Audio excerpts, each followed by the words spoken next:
So for me, like a few red flags would be meaning that good luck with ordering wine. It's like there's no vintages. And I see it sadly quite often because people just don't want to, even if it's like one pager, they don't want to reprint it or they don't know what vintage they're gonna. Anyways, that's like at that point I'll be like, maybe order a cocktail or a beer.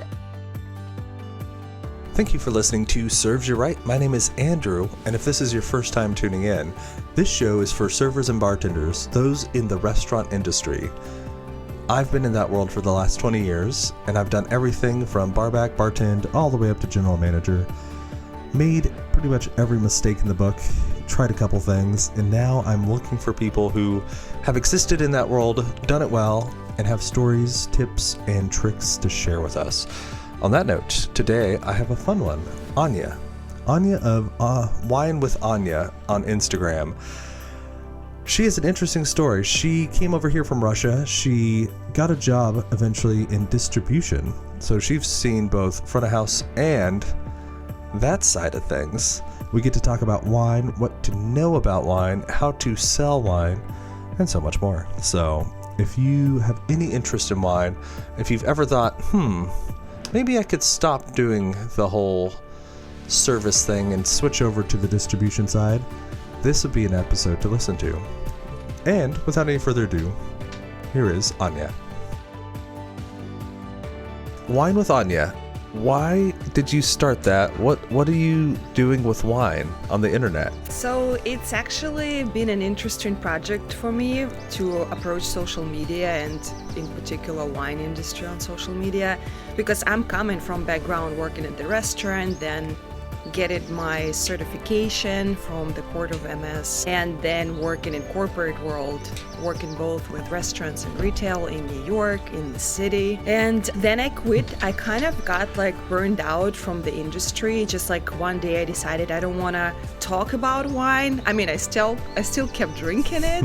But just didn't want to sell it. Yeah, I just don't want to, because it actually takes the whole, like, you think you work in a wine industry, but you really in sales. So you don't, I mean, sure, you still like educate yourself with the new wine trends, but you're in a very sales job. So like your numbers is always the priority, and it's kind of like it doesn't matter what you're selling.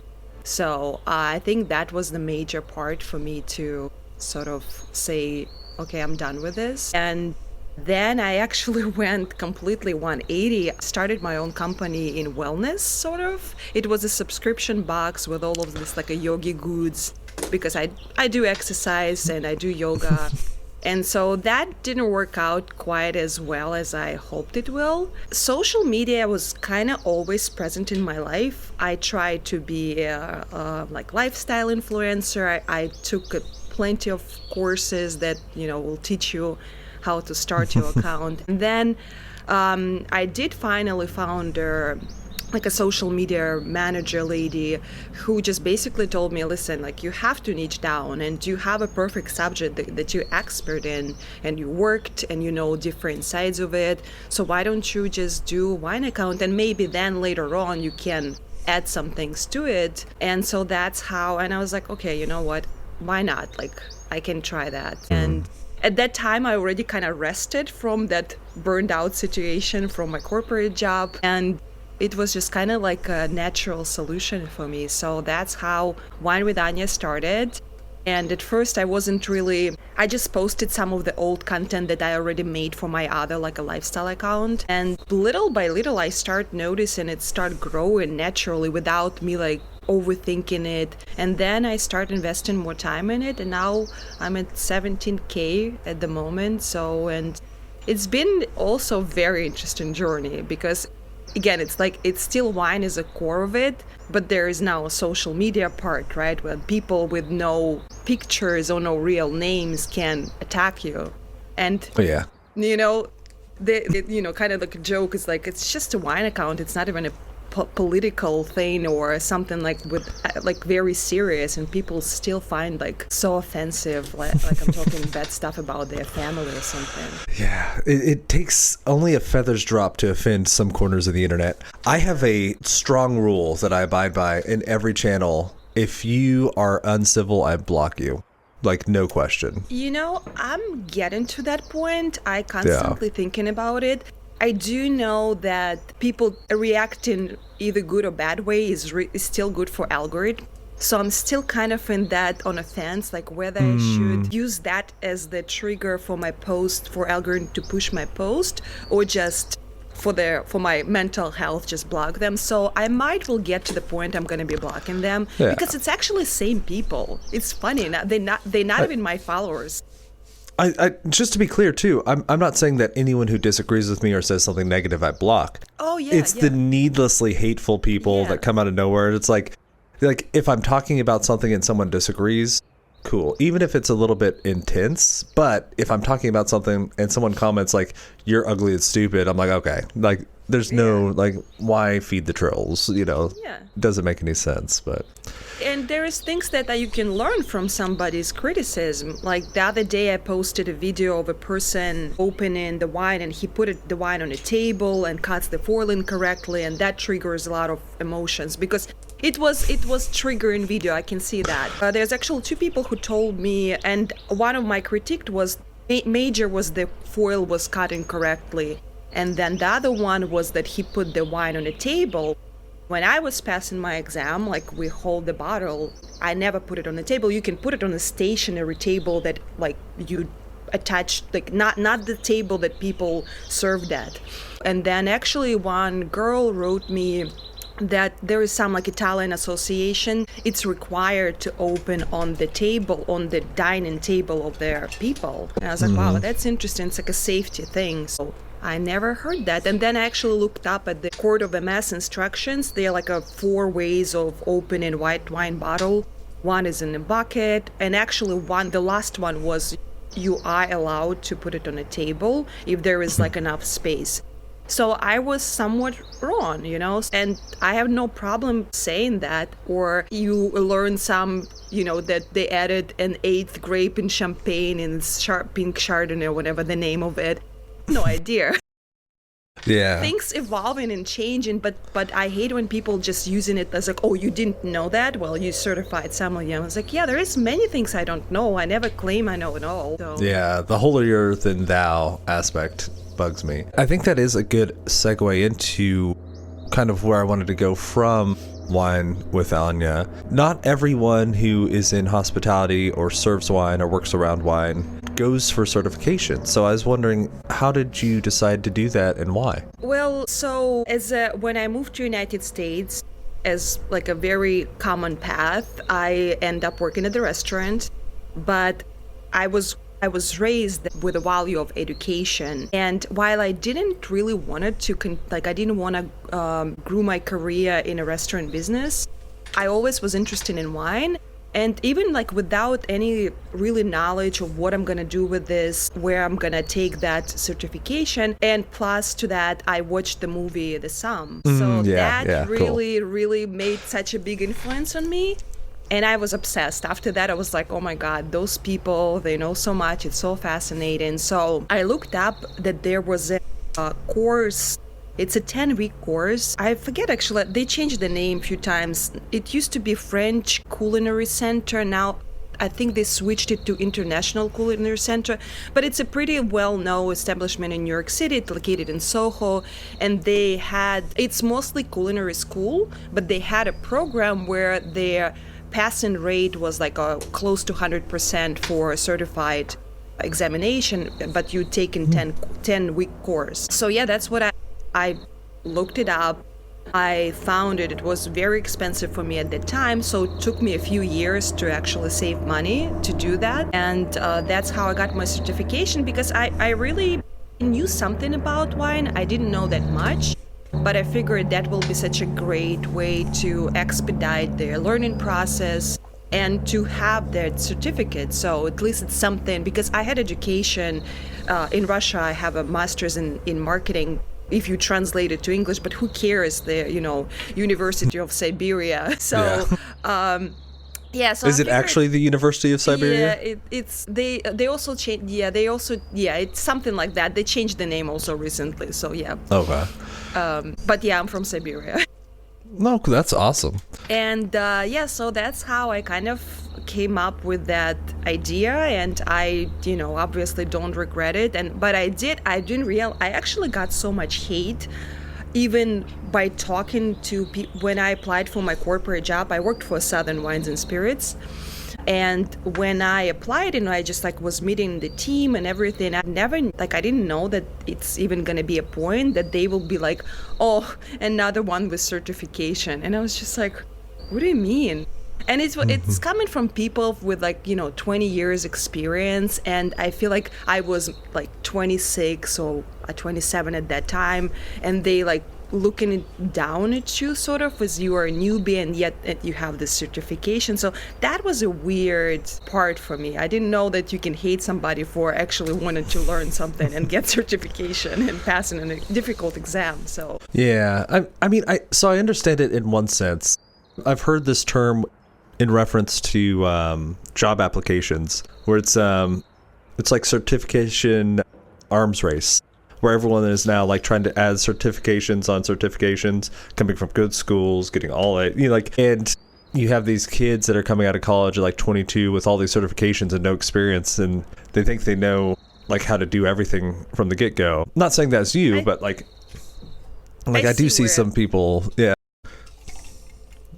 I see where the sentiment is coming from. But okay, so I just gotta say, for level 1, I would understand that, because I see a lot of people in Southern Wine, Southern Glaciers and RNDC, who have level 1 and a lot of different things, but certified's a different level. That's a more intense certification. But I think for them it was just I don't know if they know the difference, to be honest with you. They just a lot of hardcore sales. I mean, they might do, or maybe underestimate them, but I think it just was looked down at as another one knows nothing from real. But it's true actually. When I had no idea about those Kendall Jacksons of the world, even though actually my portfolio was heavily Jackson family and I have nothing against them, but it's just they're not gonna teach you at the some school about Kendall Jackson. So it's we are learning about really esoteric wines and true to region, expressions and stuff. And yeah, Kendall Jackson still falls into typical Californian chard. But yeah, so I had to learn the retail part because, I'm just not exposed to, Lamarckers of the world too. So yeah. What is it like? Sorry, you go. Yeah, go ahead. What is it like being a wine lover working for Southern Wine? I keep wanting to say Southern Wine and Spirits, but Southern Glaciers. Yeah, well, people understand what we're talking about. Or should we explain? Maybe, yeah. Yeah, but it's one of their, I think, I'm pretty sure in New York they're the largest. I don't know about the country, but they're up there. So they definitely one of the largest distributor in the country. They still family owned, I believe. And depends on where you at, they either love you or hate you because you are I heard that in Florida, Southern opens the doors, you loved by everybody. In New York was very different because the reason why there's some kind of not that pleasant feeling from people because they just don't give business to a smaller distributors. They dominate the market, and sometimes they do it in a interesting ways. I'm just gonna leave it at that. Well, the thing about being big is you're the pros of it are you're big, so you have supply chains, you have money to support things if it's legal. The downside of being big is that you're big, and so you're kind of like the Goliath in the room stomping on David. And yeah, I mean, we're talking, it's only been about a couple weeks. Isn't it Southern that recently got implicated in a bribery scheme with grocery stores in California? I don't know, but I would not be surprised. Absolutely. They've been in so many stuff. Yeah, so many lawsuits and all of that. So the only thing Prohibition did was make it illegal and then legal again, but the whole gangland, all the back house stores, all that stuff stayed around. Yeah. But we got 3 tiers. Yeah. Exactly. Yeah. I don't know for better or worse. Right. Yeah. Yeah. So I mean, that was kind of tangential. Yeah. What was that like?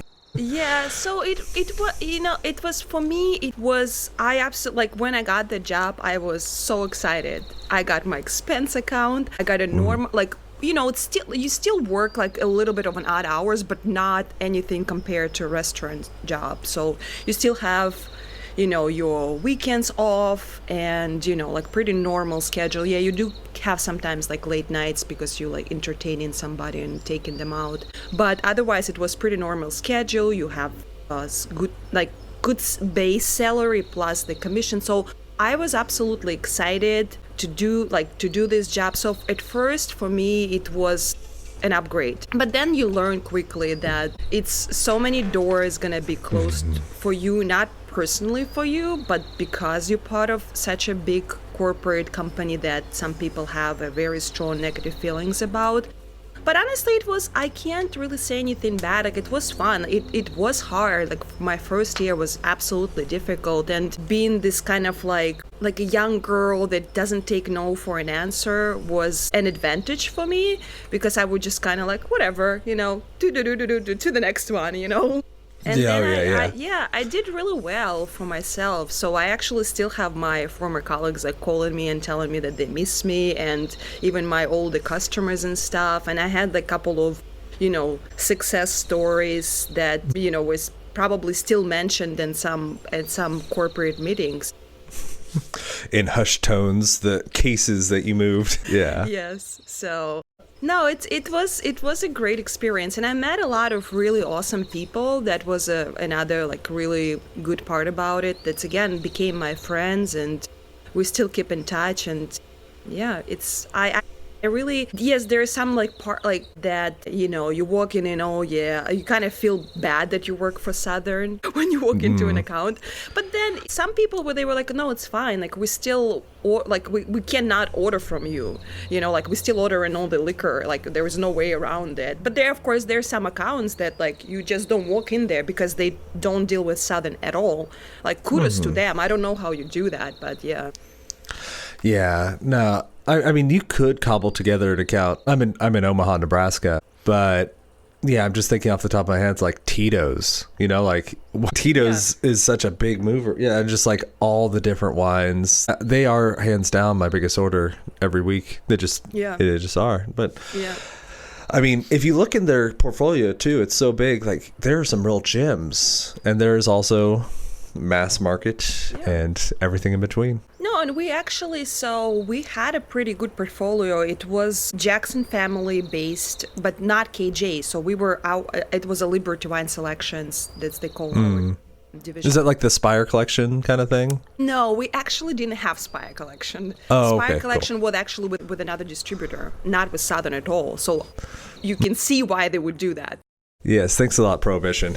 Yeah. So, and then we had some cool stuff, some door openers too. So that was a good leverage for me to have. So for example, we have the main Pigao, which, like a really well-known Chateauneuf du Pape that Sam's would happily put on their list. Then we eventually got I forgot, there was some Northern Rhone property there, was pretty cool. So there was a couple things on the portfolio that would be in interest for some like a geeky wine drinkers. And then I think like everything it doesn't matter who you work for, the relationship is much more important. It does take an extra step to build those relationships because kind of Southern takes you back. But then as soon as you establish it, most people, they're like, okay, yeah, as I said, like we're still buying stuff from Southern. It's not like we, can't do anything about it. So why not we just buy for Sorry to interrupt. I promise this will be fast. If you are listening and you like this even a little bit, please go onto whatever platform you're on, Spotify, Apple. Just give me a quick rating. It is the smallest thing in the world, one tap of the finger, and it does mean the world to me and helps us reach more people. All right, back at it. Yeah. And I mean, I will say, because I don't want us to only talk about Southern. Yeah. But like too much advertisement for them. I won't say when in my history, so that way I won't call them out. But one of my favorite reps of all time and one of my least favorite reps was Southern. Southern is large enough that I would have multiple reps from multiple departments. And, the difference between someone who did a really good job and someone who didn't, The really good one, was very upfront, communicative, would text. If I was busy, they'd understand, just follow up later. On the opposite side, it was like drop in unannounced, didn't read the room, would bring product that didn't really fit the idea of the place. You like there, and I mean, I know you kind of have to do some of that because you got things that you have quotas on, but like, yeah, I don't know, just it's hard to figure out what exactly that difference is, but it's just like, I think you nailed it with the relationship thing. You're building a relationship, and like, are you showing that you respect the time of the other person? Then like that person will respect your time too. I think that read the room is the best description, because if person is just not getting that somebody's busy and they have other priorities and still walking and trying to push the agenda, and I worked with some people like that, that's like no. Any industry, really, it doesn't matter. Yeah, you have to and you can forgive all other things to a person who kind of like know where's the right time and when is not. For sure. I think we should talk a little bit about wine, if you're cool with it. Sure, yes. What are some trends that you're excited about? Things you're seeing coming down the line, different developments? Well, now that with the industry going declining in sales, I'm actually excited that a lot of the wine's gonna become more approachable for people, and hopefully that will drive some interest into some of the wines that weren't available prior. So that one of the trends. That's the other side of it, of this trend, that I think like I get blamed all the time that I'm the reason why the industry in decline. So like as basically when I educate people about certain rituals around the wine, or certain things that we should do, that's immediately taken as I'm a snob, and therefore we are all responsible for that. So it's interesting to see how, it's two sides of a coin, I guess. That's the approach. But yeah, my most excited, the trend that I see is we're going to see much more affordable wines, and hopefully that will drive people to step out of their, regular pattern of buying same bottle over and over. Oh, that is an interesting twist. I want to chew on that one for a little while, because a part of me, one, thinks that it's too good to be true. I kind of feel like the ultra high end, like the DRCs, like the cult Northern Rhone stuff. Like, yeah. I don't think any of those will ever truly come down in price. There's still enough rich people that'll suck them up. And it's not enough quantity. Like it's never will be enough DRC for people to try. So it's just such a small production. I once told someone over $300 a bottle, you're pretty much paying so that other people don't try it. Yeah. But I do like that idea. And I haven't considered that. Mid price point, probably like the $40-$50 to like $150. I think you're spot on. I could see those kind of contracting in price a little bit, and that's going to open up a lot of doors for people who wouldn't have tried those. Yeah, and that's what I see now. I mean, even if you look at all of their, the stuff, even like, let's just take Costco and their Kirkland line, like they're putting a much better juice. And I was very skeptical for that movement for a long time, that recommending the brands like that. But no, it's actually, I think you're getting a really good juice for the price. Also, I'm not many people probably familiar, but it's a pretty big, it's not like Costco, it's kind of more like your esoteric wine shop, but they're pretty big for just small moms and pops group. So K&L here in California, and they call it Untitled or something like kind of something like with no name, but you can kind of tell it's like a Santa Cruz Mountain Pinot Noir, and they will give you like a little bit more like a hint on a back label. And I'm like, I think it's actually Reese Juice, which is pretty expensive winery and one of my favorite in Santa Cruz Mountains. So by doing this, maybe brands are not gonna decrease the price very quickly. That well-established brands, but you will see stuff like stores doing these collaborations, or big retailers like Costco or Trader Joe's doing stuff like that, and it's good. So I think it's just we need to elevate American palate. Yeah. And well, one of the things that I have heard with kind of the trend of drinking is down is that there aren't as many people going full sober, but it seems like it's a trend of less but better. So that might actually play into a little bit. Yeah. But that's, Yeah. I think that's it. At the end of the day, it's not that bad of a trend. And also, it's funny because drinking it's not only wine decreased. So it's when people like attack me from like being a snob, I'm like, well, like it's actually across the board. Just Gen Z drinking less, which is, at the end of the day, it's like it's gonna change, and it's like everything else is changing, or they're gonna start doing something else. I don't know. Like, people think of it as like, oh my God, something that bad happening, it's apocalypse. It's fine. Something's gonna happen, something's gonna evolve, and it's just fun. For me, it's fun to watch. Like I'm excited for like what's coming next, what's gonna happen, how this trend gonna evolve. Yeah, and I think it was Morgan Housel in his Same as Ever book. I think so. But he said essentially like people love predicting in straight lines. And like that's why you look back through the newspaper, there are all these crises always like, oh, price of oil is going up and this is going down and we're, eventually we're all going to die. Threats to the status quo, threats to economic systems. As things progress, the solution is also incentivized. The worse the problem gets, the more valuable the solution to the problem is. And like that is the progression. If you say, okay, drinking is declining, and you ran it out on a long enough time scale, you'd say there's no more drinking in 40 years. Well, that's probably not going to happen. Yeah. It's probably going to reach a point. There are people who are still enjoying drinking, are going to drink, and then the next generation will see their parents not drinking and say, these lame people don't drink, we're going to drink, and it'll go up and then down, and it's the progression as old as time. Yeah, and I also think it's good for people on an industry side, right? So now you can't like so many times you would ask for some recommendation, and waiter or server would come and tell you, oh, it's good, thank you so much.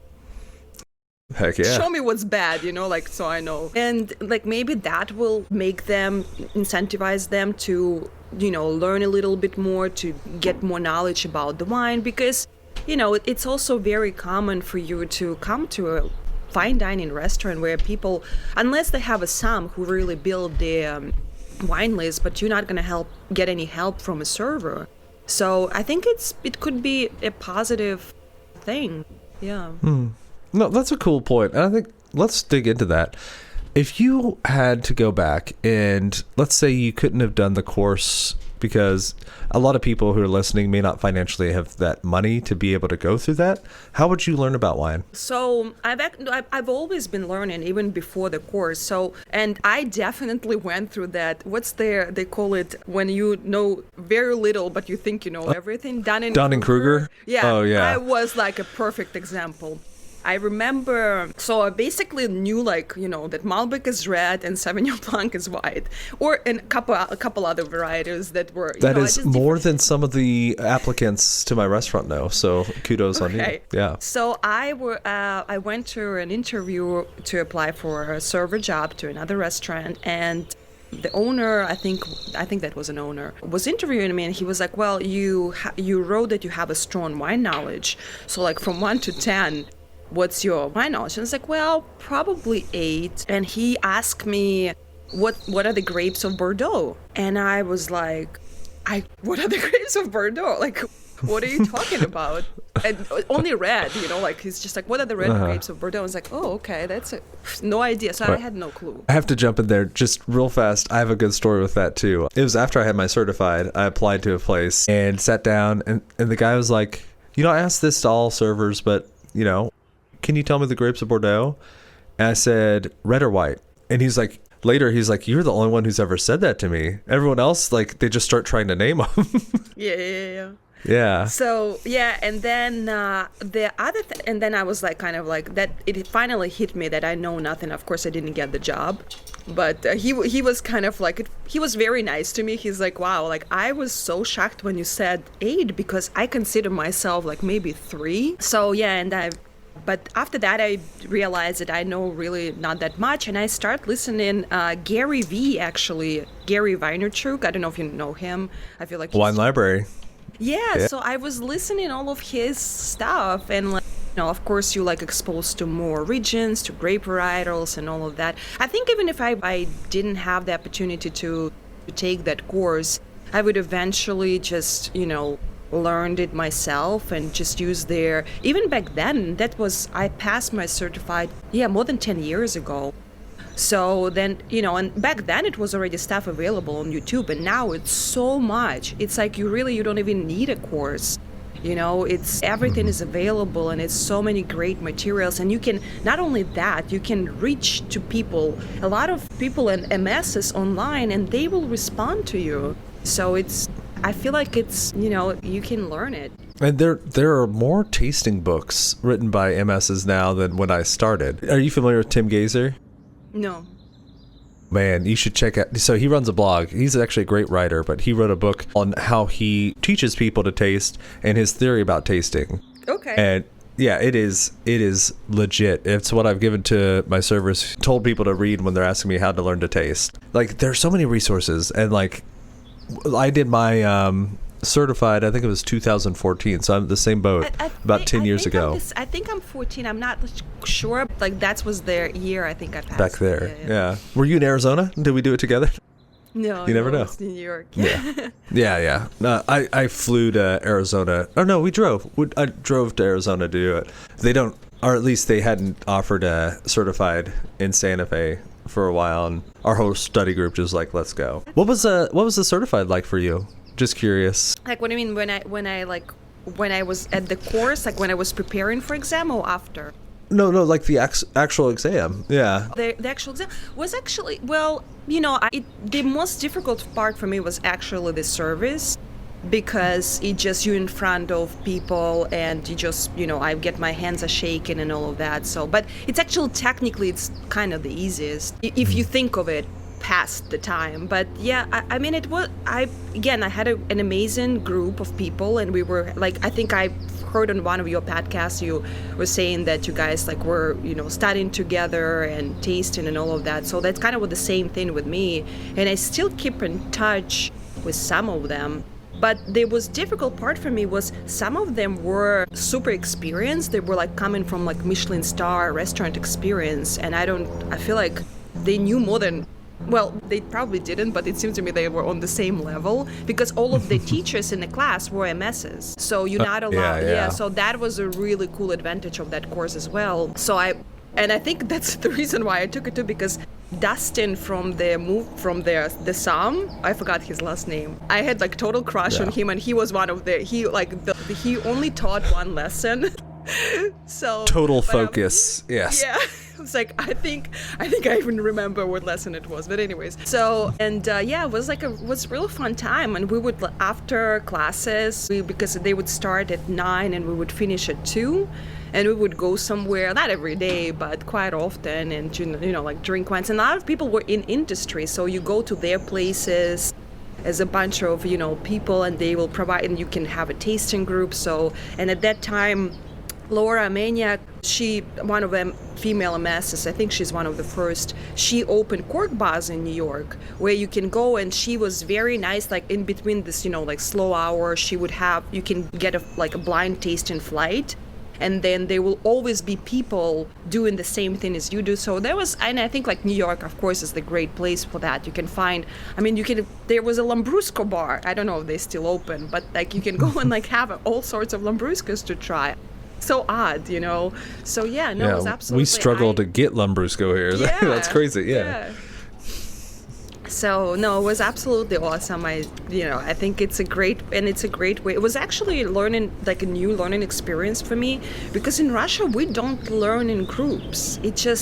And I think in America that's very common to do, even in college. And for some reason, I don't know why, but it was a new learning experience for me when you can just like do your flashcards with your friends and, like while you're having a good time, but you can exchange the knowledge. Maybe somebody is more knowledgeable in one region and you are in another one. And so you can always like, help each other. But yeah, I felt like I was, even though I worked in a restaurants, but they were kind of very simple restaurants, they were nothing fancy. So I didn't really have that good base knowledge when I attend that course, and I felt like a lot of people knew so much more.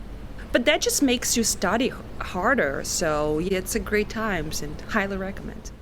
Yeah, I mean, you kind of snuck this in earlier, and I want to highlight it because I think it's related to your answer. that there was an almost 100% pass rate from this course that you were taking. Yeah. You know, I've heard from multiple people that when you have a study group, where chances of passing just exponentially increase. And I think, you know, if I remember correctly, the pass rate for the certified is something like an average of 60 or 65%, somewhere in that realm. Sounds right. And our whole study group passed, everyone. And then we went as a group. We also took one of the study group's boyfriends that didn't study with us, and he failed. I mean, like, he was just trying to study on his own. And like, I think it shows you that, you know, whether or not they do it in Russia, community is a powerful tool in the tool belt if you're trying to learn something like wine, a world as complex as wine. Yeah.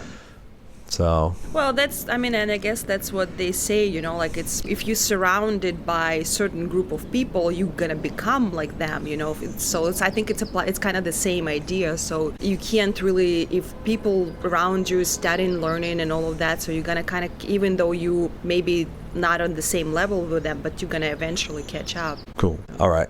Now, I think I have some questions about some things that are going to be of huge practicality to everyone listening. If I go to a restaurant, I don't know the restaurant, how do I order a bottle of wine? What do I think through? How do I do that successfully?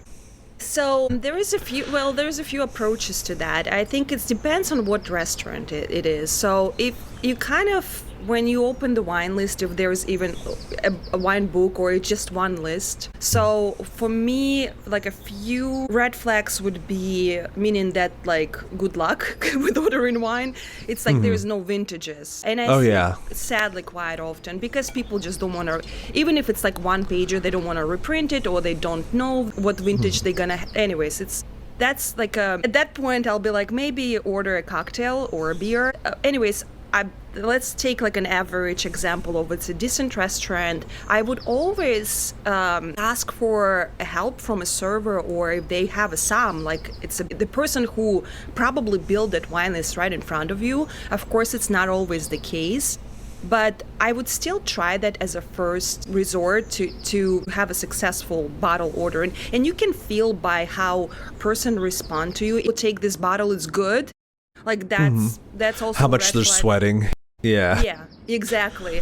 So it's hard for me. Like I actually like recently just did the thing about not using Vivino, but also sometimes you have to use it. But Vivino is very funny app. It's not an expert or wine drinkers who raise those wines. It's a person who maybe has absolutely different palate. You know, I don't know the answer to this question. It's a complicated one. So like but I would, maybe what I would do, look at the wine list if it's available online.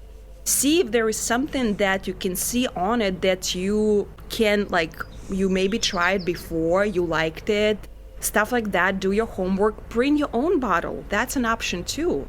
So people don't use it often enough. Find out, like, of course, always find out about the corkage fee and if it's even allowed and what's the restrictions on. Before you pay $70 or something crazy. Yeah, exactly. I would, and for example, there in New York, it's kind of looked down if you bring a bottle of wine and they will charge you, like, I think it's minimum like $50 in New York in a decent establishment. And it's you kind of know why they do it, because the majority of the money they make is from selling wine and liquor. But in California, it's pretty common. When I moved here, it's like $25, and a lot of places like will welcome that, and you don't feel like you walked in with two heads, like you would feel in New York. So yeah, but it's also like, it's so hard for me to, like, what kind of knowledge that person has who's ordering a bottle of wine. And it's always, but also the other part of it, be adventurous. Like, it's okay to have a bad bottle. Like,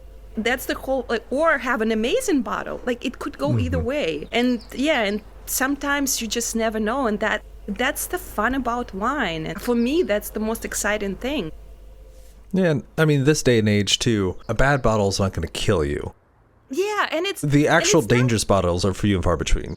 Yeah, and it's actually not. It's not going to be bad. It's just not going to be to your liking. So that, I think that's like, in most occasions, that's what's going to happen. It's not going to be cooked or corked. In many cases, it's just going to be something that's not your style, and now you know not to order that bottle again. And the good thing is, if you get skilled enough at detecting those actual flaws, you can send it back. Like, those are things that wineries will take the bottle, like the distributors will return those bottles. I'm thinking that question was kind of like asking you, what is the best way to live? Yeah. It's like, well. But also, I mean, like, if add more context, like if you travel in, for example, like even here in California, I mean, the whole state is wine country. It's not just Napa and Sonoma, but try local wines. If you go into Carmel, try something ask what are the local wines. So it's mind-blowing to me.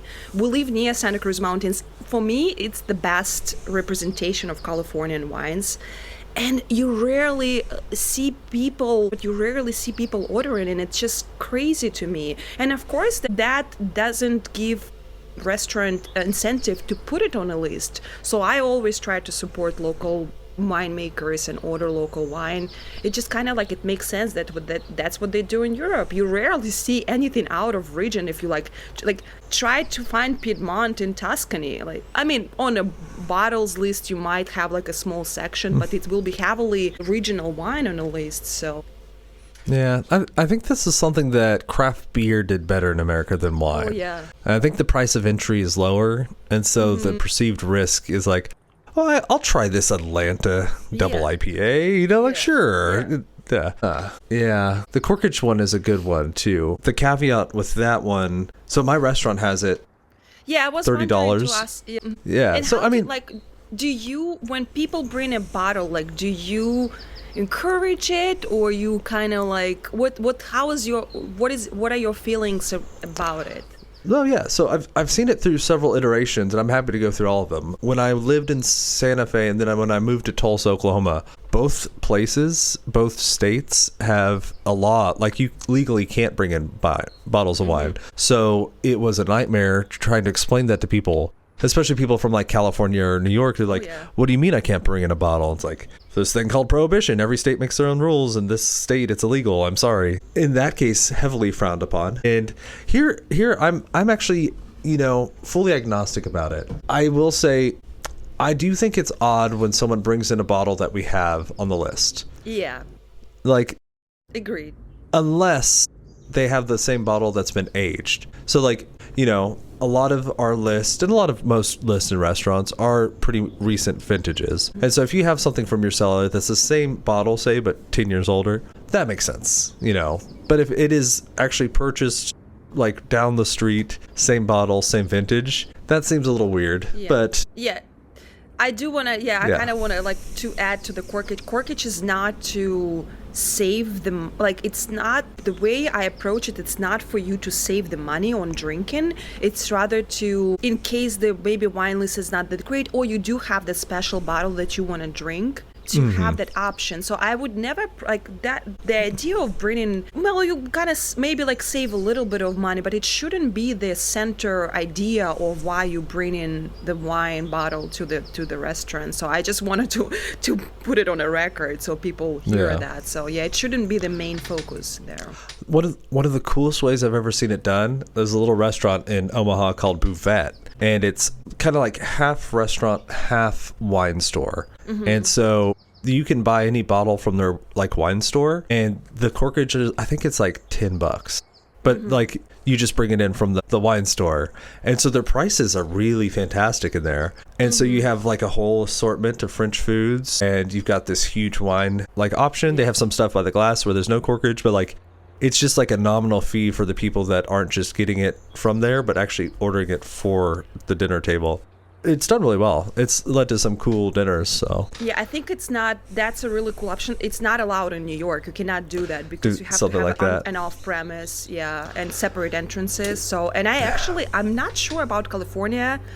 I know that there is a place, it's a wine shop, but you can buy a bottle from them and pay a little bit something extra to drink it there, but there is no, it's still a wine shop, so I think they will provide you with glasses and stuff, but no food allowed. So I think it would be fun if that was like allowed in many states. So I think it's a win-win really. So you're purchasing something from the establishment and you drink it at their restaurant. So there's a bar in Santa Fe called Susan's, and my buddy Chris works there, and they have essentially anything that's for sale in the liquor store is also in the bar that's attached, and they'll make you drink so you can try it. You can pretty much order any bottle of beer instead of a 6-pack just individually. And so you come, you have a couple, see what you want, and then buy that bottle and leave. And it's very low risk that way too, because you could try all these obscure things just to see if you'll even enjoy it, Yeah, no, that's a definitely fun way to approach it. Cool. Some tips for picking out a great bottle of wine for yourself. Maybe that's too broad. What do you like to drink, and what are your criteria for a great bottle for yourself? Mostly, well, it's kind of funny because my partner has a huge collection of Burgundy and Bordeaux, so but it's this, I feel like people always think that Psalms and people in wine industry or wine collectors drinks those DRCs every day and first growth of Bordeaux, but it's actually not true. And a lot of them, they're very cool to try, but they're not something that I would enjoy as just a regular glass of wine. And also being in the industry, sometimes for me, I just want to have a simple glass of wine, so I don't have to see how it evolves with the time.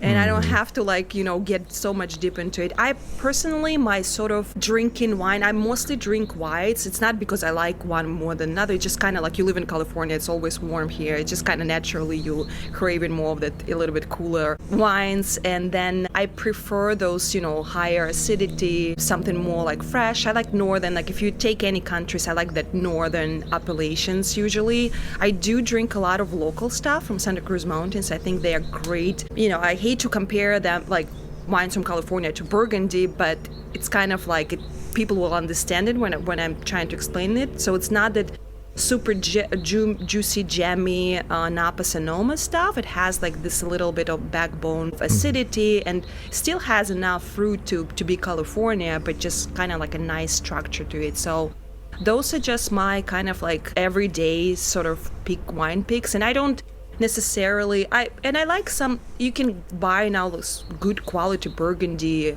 for $20-30. They may just Anne Grove is one of my favorite producers. She makes that probably under $100 bottles.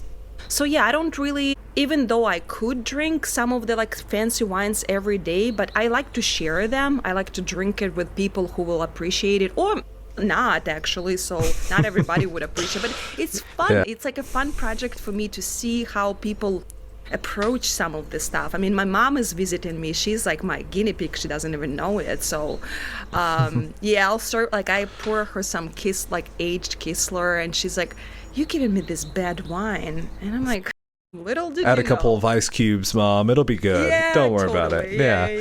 Yeah. Awesome. No, I think you were right in the normal distribution for people who drink a lot of wine. Because I'm the same way, and a lot of people I know are the same way. White, usually for me, low alcohol, high acid. I'm okay with a touch of residual sugar, not too much. I can go for more on the sex side of a Chenin Blanc, but anything more than that, sweet Riesling or anything, no. But drier Rieslings, and that's my jam, because you can have those and still not be knocked out the next day, and it's good with food, and it's refreshing. There's a lot of different things like that. Well, the problem with California and that warmer climate wines, you really never know what's the percentage of alcohol, because I think somebody did the lab testing and it was pretty higher than they would list on a label, I think, because they get 1.5% variance, so yeah. And plus they probably lie even more, so sure. I think there's some taxation thing. Everything above 15% is taxed more, but nobody ever checks that. Something like that. I'm not sure if that's correct information, but that's what I heard. And and then you kind of you drink in the same amount that you would drink, but then in the morning you feel okay.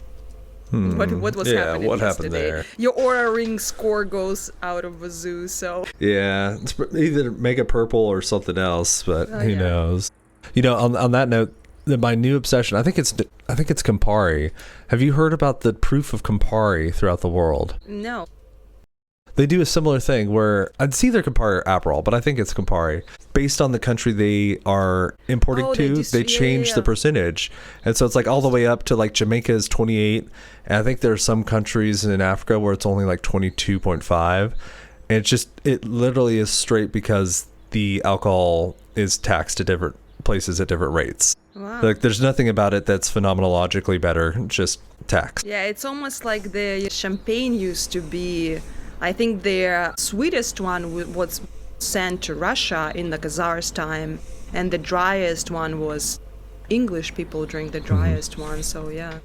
The sweetest ones they sent to the Tsars, it was sweeter than Sauterne. I did not know that was the extreme. It was insane. Yeah, that was also very interesting. It's fun to like look at like why, like, obviously in the United States I'm always curious about American palate, why people like Camus, why they drink Miomi. And it kind of like I came to my own conclusion based on some knowledge that I have, that it's just prohibition didn't help, and people drinking liquor and soda and like that developed that juicy jammy palate. And I think that sort of to people choosing those wines more on like a fuller bodies, sweeter really style. So, and Europeans never had that. So, and then of course they don't have, and also like they don't have that really warm regions that what we have. Well, not everywhere, but generally speaking. So they more acid driven wines, which I also think a lot of European wines lack in the fruit. Like, give me a little bit. They went the opposite direction. Yeah. So but for Russians, I was like, well, we're drinking vodka. We don't really drink any brown stuff, and it's we never really were exposed to soda until collapse of Soviet Union. So I mean, we were, but it wasn't like that widely available.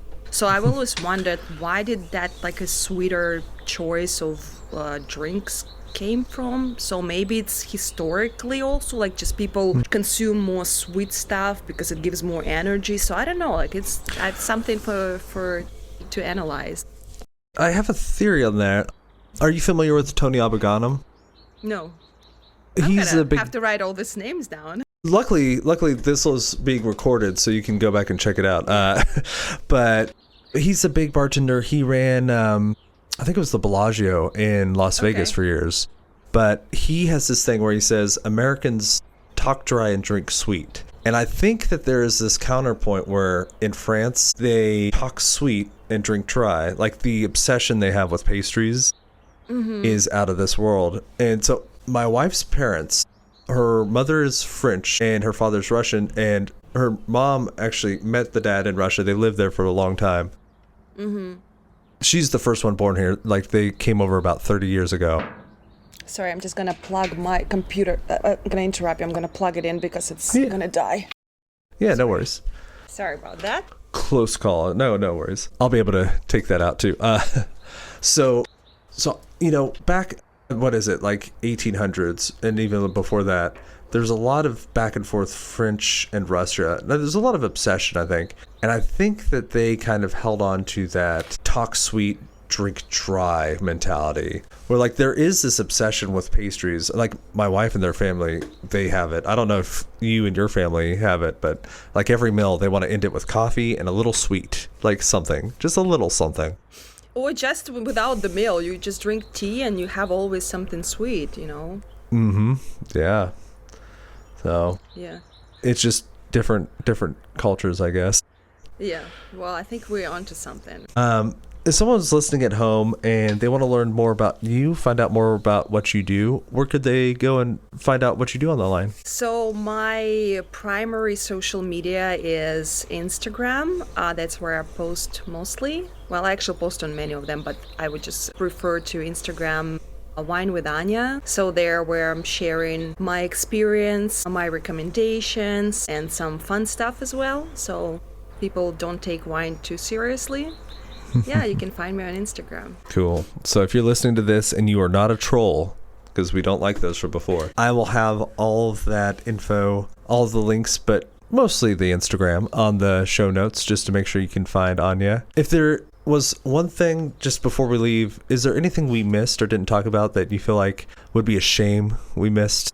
Well, I think it's just the kind of would be a nice sums up thing to mention. Yeah, like people afraid of wine, and people, and even when they see some of my content, they will feel like, or like I'm judging somebody, or I'm a snob and stuff like that. So I think you have to understand it. We're not taking ourselves serious, and wine it's a complicated subject, but it's just wine. So I think we have to get rid of this stigma that, I ain't judging any of people who are not familiar with wine. It's more for me like giving some tips and standards for people who actually work in service. I love to have a person who know nothing about wine and to introduce them to some things and explain everything, never with a judgment. And if you put in jalapeno in Sauvignon Blanc, I'm not gonna look down at you. I'm just gonna kind of like try to talk you out of it. I see advertisements for pineapple jalapeno white wine, and so it goes. Yeah. Now, I think for better or for worse, wine is intimidating. There just is a lot about it. But I think that's what attracts people. Like, that was definitely what attracted me. When people say that we should make wine approachable, I'm like, wine has never been more approachable than it's now. So, and for me, like, I kind of like the idea of this, like, a little something mystical about wine, and like, why is it so complicated? Why is it so expensive? Yeah, so I think we have to keep it like a balance. Sure. Yeah, and I mean, you mentioned vodka earlier, and I think that's a great point and something great to look at. Like, vodka is pretty straightforward, and I mean, it also is probably the biggest spirit in the world, most widely consumed and known, but it's kind of boring, unless you get really into it. And even then, it's a spirit that's supposed to be odorless and colorless. Like, yeah, no one writes poems about vodka that I've known of, but people write about wine. Yeah. And then it's not like you go into a place where they grow in whenever they're making out vodka out of, right? But the potatoes or rye, whatever it is, and you like sit in there. I was like, what a beautiful terroir, Here's the winter wheat. Yes. Yeah. Okay. Yeah. No, that's true. Anya, thanks for coming on, and thank you for your journey in trying to spread the gospel of wine. Thank you. I really appreciate it. Yeah, it was fun chatting with you. Thank you for listening. That is today's episode. Now, if you have not taken a moment to check out our website, please do. It's servesyouRightPod.com. We have past episodes and all sorts of other things there. If you want to get in touch with me, that's the place to do it. I do appreciate that you've given me your most valuable asset, your time and attention. So thank you for listening, and stay tuned. We have some really cool guests coming up. I would hate it if you missed it. Cheers.